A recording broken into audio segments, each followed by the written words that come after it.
మాతమ్మ భక్తి దురాచారాలను రూపుమాపి బాధిత మహిళలను జనజీవన స్రవంతిలోకి తీసుకొచ్చిన డ్యూటీ సేవా సంస్థకు అరుదైన గౌరవం దక్కింది. ఆ సంస్థ నిర్వాహకురాలు రెహానా బేగంకు ప్రతిష్టాత్మక మదర్ తెరిసా జాతీయ అవార్డు వరించింది.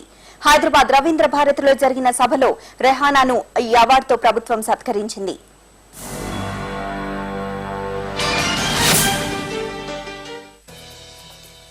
సమాజం నుంచి చీత్కారాలు చీదరింపులు ఎదుర్కొంటూ దుర్భర జీవితాన్ని గడుపుతున్న మాతమ్మ హిజ్రాలకు డ్యూటీ సంస్థ అండగా నిలిచింది. అనాదిగా వస్తున్న అనాగరిక దురాచారాన్ని రూపుమాపి మాతమ్మ బాధిత మహిళలను జనజీవన స్రవంతిలోకి తీసుకొచ్చి పునరావాసం కల్పించిన డ్యూటీ సేవా సంస్థ సేవలను ప్రభుత్వం గుర్తించింది. జాతీయ మదర్ తెరిసా అవార్డుతో సత్కరించింది. నెల్లూరు, ప్రకాశం, చిత్తూరు జిల్లాలో ఈ సంస్థ చేసిన సేవలకు గాను డ్యూటీ సంస్థ నిర్వాహకురాలు ఎండి రెహానాను ఈ అవార్డుతో సత్కరించారు డిప్యూటీ సీఎం దామోదర్ రాజనరసింహ.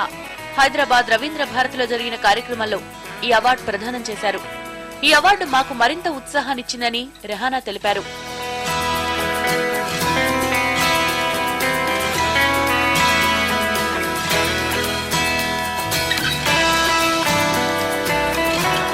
అంటే ఇప్పుడు వాళ్ళ మార్పు ఇంకా వస్తుందని కాబట్టి రావాలని, ఇంకా మార్పు తేవాలని నేను కృషి చేస్తున్నాను. ఇప్పుడు దాకా 3 జిల్లాల్లో పనిచేస్తున్నాను.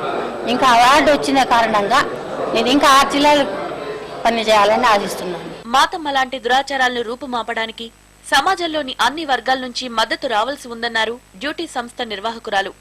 రాష్ట్ర వ్యాప్తంగా ఉన్న ఇలాంటి వారి ప్రగతి కోసం తమ సంస్థ ముందు మరిన్ని మంచి పనులు చేయడానికి సిద్ధంగా ఉందని తెలిపారు.